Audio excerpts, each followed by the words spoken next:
Haunted Happenings with the Taunton Paranormal Group. I'm your host, Jake, and with me, of course, is Lou. Tonight we have a special episode for you. We're coming from Monroe, Connecticut, and we have Lorraine Warren and Father Bob Bailey with us. I'd like to thank you both very much. It's an honor to be here. Thank you for allowing us into your home to speak with you. You're more than welcome. Thank you. Would you like to start some questions? Sure. Now, Miss Warren, when did you realize that you had a psychic ability? 9 years of age. It probably was earlier than that, but what I could see were lights around people. And I felt everybody could see this. And I was the type of child that didn't want to be different. I wanted to fit in. And I was in Laurelton Hall from grammar school. And it was all Catholic private girls' school. And I made the mistake of telling my French teacher, Sister Joseph, who was also my art teacher, that her lights were brighter than Mother Superior's. And that didn't go over very well. It didn't fly. didn't fly. And so with that, not wanting to be different,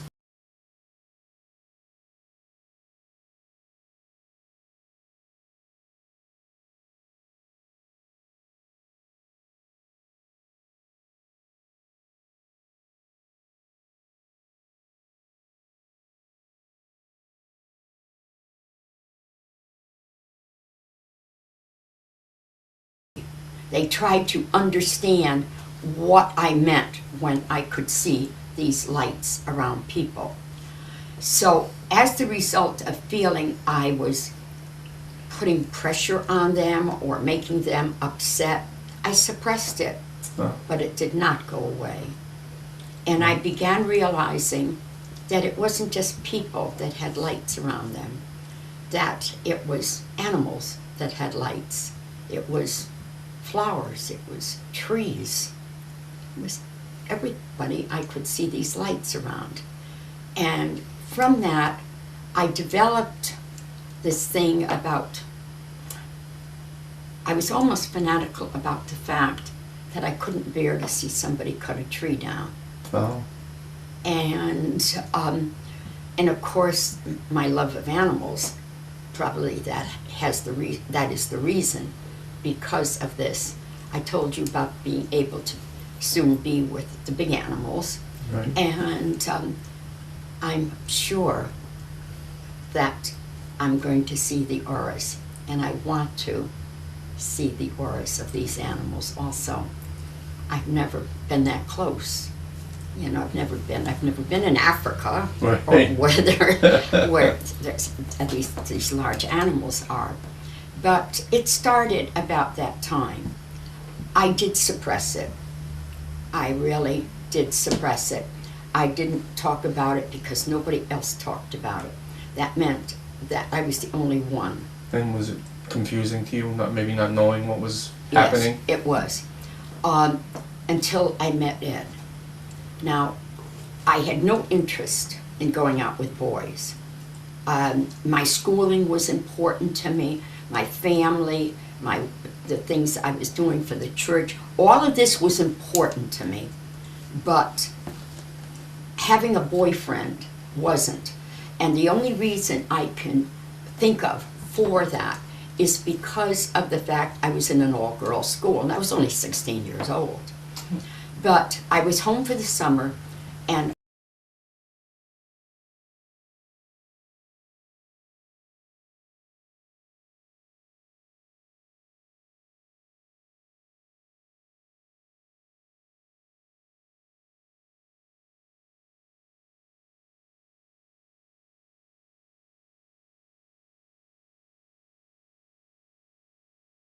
at all. I didn't want to say to them, I'm really not interested, because I would seem strange or different if I wasn't interested. And so as a result of this, they said, he's a lifeguard during the day. And I had gone to the beach, but I had never gone to the beach where he was a lifeguard. And then he's an usher in the theater at night. Oh. And so I thought, that's nice. There you go. That's nice. Now, we go in, and they introduced me to Ed. I want to tell you, I looked at him from the shoes he had on that were polished.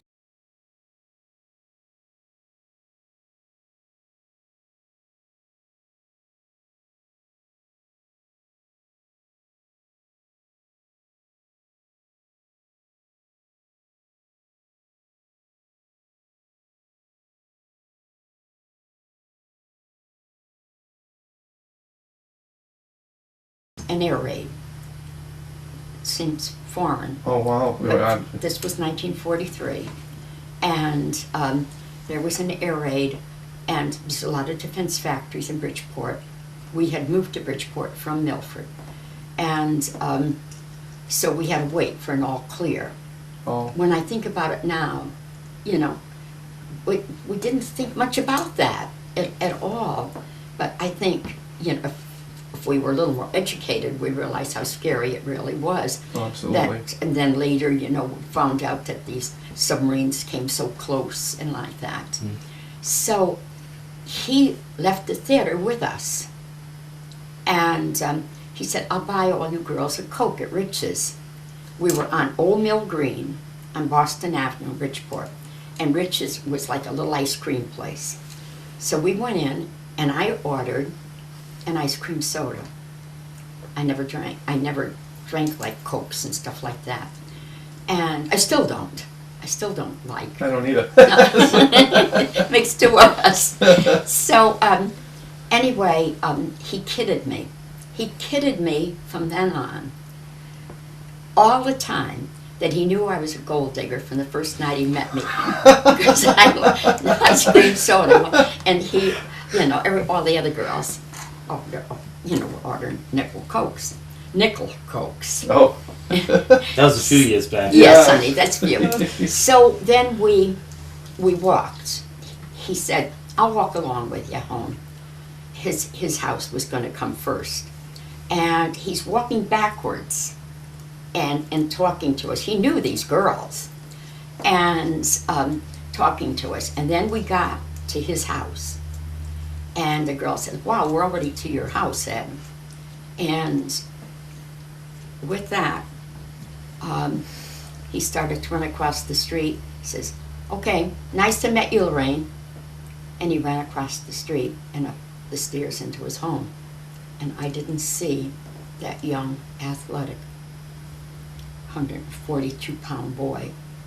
I seen my husband as he looked just before he passed. And I wrote in my diary, I'll spend the rest of my life with you. So it was destiny that you met that night. I guess it must have been. It must have been destiny, because the way we fit together, you know, we're both artists. We made our living as artists. Art funded us so that we didn't have to charge people even expenses to go out to their homes. And we never took money for doing it. And so then, as the result of this whole thing, we began to realize that we were meant to be together. But when we were married, let me explain more of it to you. We were married on survivor's leave. The last ship that my husband made 4 trips across the North Atlantic under fire before he turned 18. He entered on his 17th birthday. Oh my God. And he tried to get in at 16 and they found out that he forged. So as a result of that, we were married on survivor's leave. We were married in St. Charles in Bridgeport, and we got permission from the diocese to be married at night because he only had like, I think it was a 2-day pass or something. I'll never forget that he got married in a wet uniform. I'll never forget, because he wanted to be married in his whites. And so then he went back to base, And when he went back to base, the Catholic priest, the chaplain, said, "You were just married." He said, "Yeah, who told you, Father?" And I don't know who told him, but anyway, he said, "I'm going to try to get you a couple of more days with your bride." I got pregnant. So, and with that, the war ended in 45 in Europe, and we thought he'd be discharged. He became a hero for saving this man. He was one of 69 survivors on 2 ships in the North Atlantic in February. It went down. Most of them either froze to death or drowned or were burnt to death. My God. And so all of these things were, in a way, they were kind of miraculous. There's a lot to tell you about it, and maybe you should know it in order to know me. But while Ed made one trip across the North Atlantic before we married, he never made a trip across the North Atlantic after we were married because the war was ending then. And this one trip, he got off his ship in Scotland, and he was alone, and he looked in a puddle, is how he put it. He stepped over a puddle, and he looked in it and knew something was terribly wrong with me. Really? Mm-hmm. My appendix ruptured.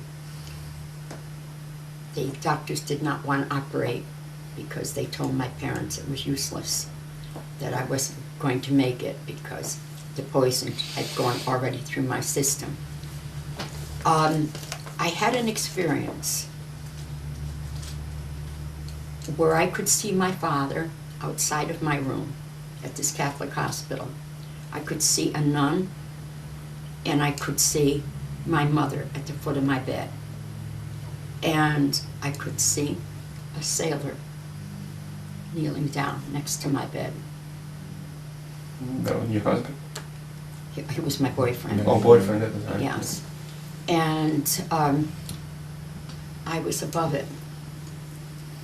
I guess I was out of my body. I knew nothing about being out of body, though. But that's what was happening to me. So things like this, yes, they must have been predestined, as you put it. I believe that wholeheartedly. And so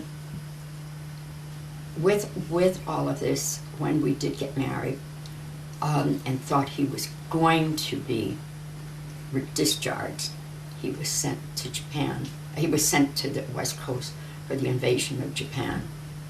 If he was, I would have never had my husband. Wow. I would have never, ever had him. His ship was numbered, and I knew all that. I have a letter. I didn't even know this was possible.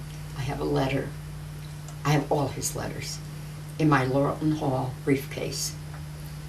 And he tells about the commander telling them that there was going to be a bomb drop that could end the war. But of course we don't believe that. That is what one of his letters states. Wow. I didn't know that it was ever known to anybody. I never knew that. And then, you know, that's all packed away. Right now, I'm still not to a time where I can read things like that, you know, all these letters. I can't do that at all. So he was one of the men that they picked on certain ships to go in to Japan as voice radio.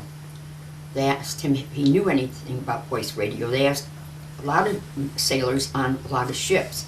Now, not many men knew anything about voice radio, but he did. And so he was sent into Nagoya. In 2000, and going into 2001, we were in Japan. We worked with Buddhist monks in the mountains of Japan regarding exorcisms and hauntings. It was fun. Oh, it was fabulous. It was just absolutely fabulous. Ed spoke some Japanese because he had gone in as report director, and so he understood some Japanese. I understood nothing. It's a very hard language, but I certainly understood the people themselves. You know, you don't need to Right. sometimes speak the language, but you are Okay. able somehow to communicate without speaking a language. And so what happened was, we were there, and one night at dinner, this was all filmed for national TV in Japan, and these Buddhist monks were willing to go along with this, which was really different, very different, that they would be willing to Really? go along. Oh, yes, Buddhist religion, Oh, right. oh, God, but they're beautiful. Oh, God, those priests are beautiful. When Ed and I arrived, were two Roman Catholics from America. When we arrived, this long driveway, these monks were all lining it with tapers. You felt so humbled by that, so humbled by it. And we did investigate quite a few hauntings. We were involved in exorcisms that were there. The last exorcism that we were involved in, I knew something was wrong with Ed. And he said to them, I have to go in the car. There's a funny cold that's coming over me. A funny cold. I thought he was coming down with a cold. So on the way back, flying back, I have to backtrack. At dinner this one night, I said in English something that really embarrassed my husband. I said, are we going anywhere near Nagoya? And they said, yes. I said, it would mean the world to me if I could stand on the dock where my husband stood when he got the letter that our daughter was born, and go to the other part of this dock where the ship came that would bring him home. This is what I said. Okay. Japan now is nothing like the Japan Ed knew. Japan right now is like a massive, massive Disneyland with car makers all over the place. Gorgeous buildings. I'm driving a Honda. But I don't know how my husband would feel about that because we always had American cars. But I like that little Honda. And this is the second one I bought. So, or leased. I'm leasing. Oh. So, anyway, it is Better beautiful. on gas anyway. They're wonderful. They're wonderful. I'm sorry, honey. So, we're having dinner for the second time this one night, and the camera crew's going back to Tokyo. And I thought, why aren't we going back to Tokyo? You know, everything about us was being filmed. And that night, we were staying in this hotel. And, they're mansions. You should see these hotels. We were on the 42nd floor. Oh, wow. And Ed looked out the window. He was standing there. And I heard him say something. And I went over and I said, honey, what did you just say?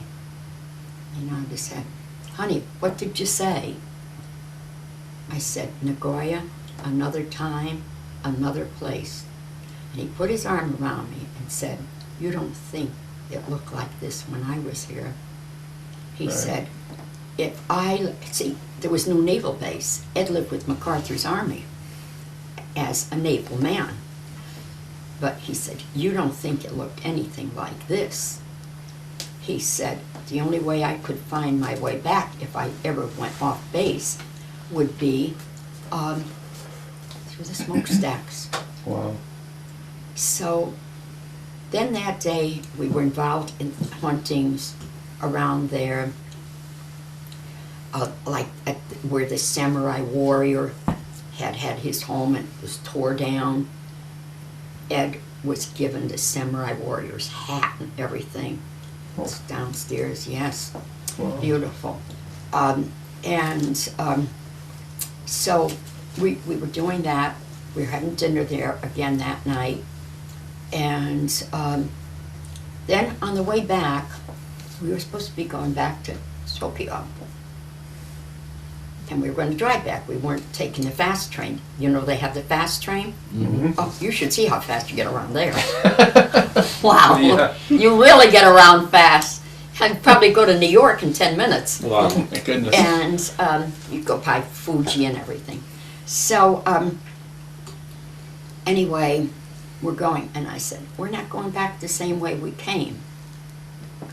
And I said, "Susie," this one guy, Susie, he was the chauffeur. "Susie, are we going where I think we're going?" He said, "Yes." They got permission to go through the archives, their media people, to go through the archives to find right where Ed was. Really? Everything there is brand new. It's brand new. It's painful too.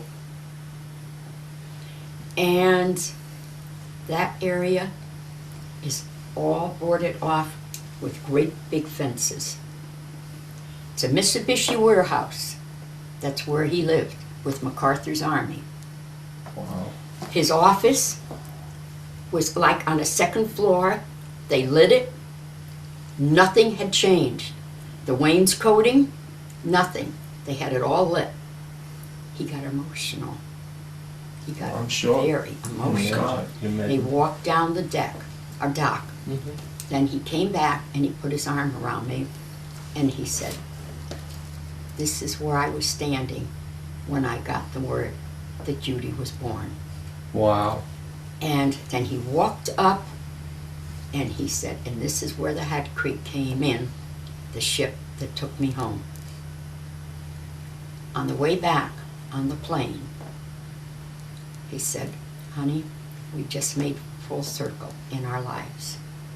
He collapsed soon after we came home and never regained. I'm so sorry. But why did God let all of that come to us? Why did He really allow all of that for us to go back there right again? in a full circle. We made, The closure. we just made full circle in our lives. Wow. He was a guy, he would never, a clergy would say to him, mainly clergy, not lay people, clergy would say to him, you're psychic? "No, I'm not psychic." He did, he was, of course, but never used it and never said anything about my wife. My wife is psychic, but I'm not. Wow. Yes. But even he had knowledge and insight that was really incredible. Really incredible. You'd have to know him Right. to know that. But I guess, as you say, it was destiny. From the 23rd of June, 1943, until I lost my husband in 2006.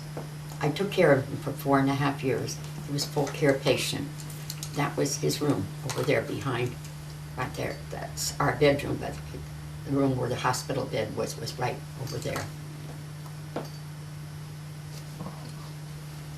And there's Ed right up there.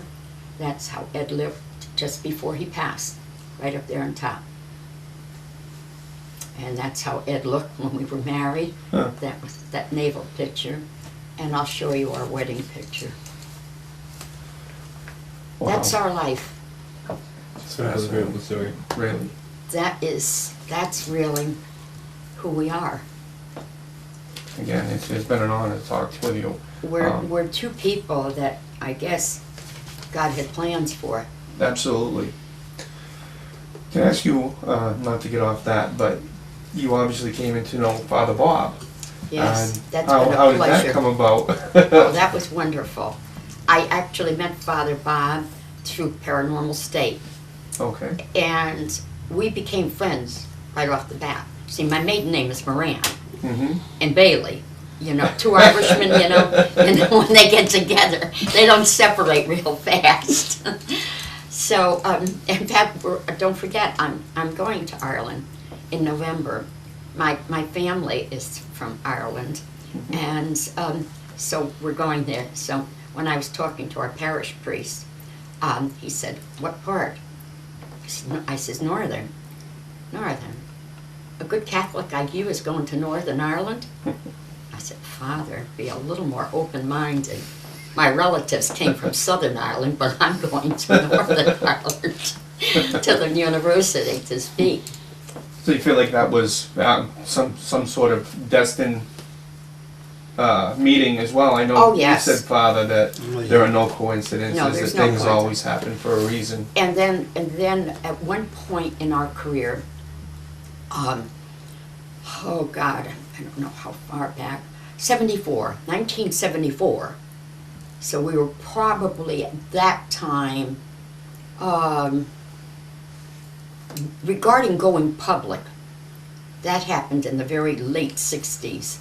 And then we started, well, the day that started was the day that changed our lives forever. We're running a little bit out of time, so I want to thank you very much. We've been here in Monroe, Connecticut with Lorraine Warren, Father Bob Bailey, and for those of you who don't know Ed Warren, Lorraine's husband, we do have a photo of him here that we'd like to show everyone.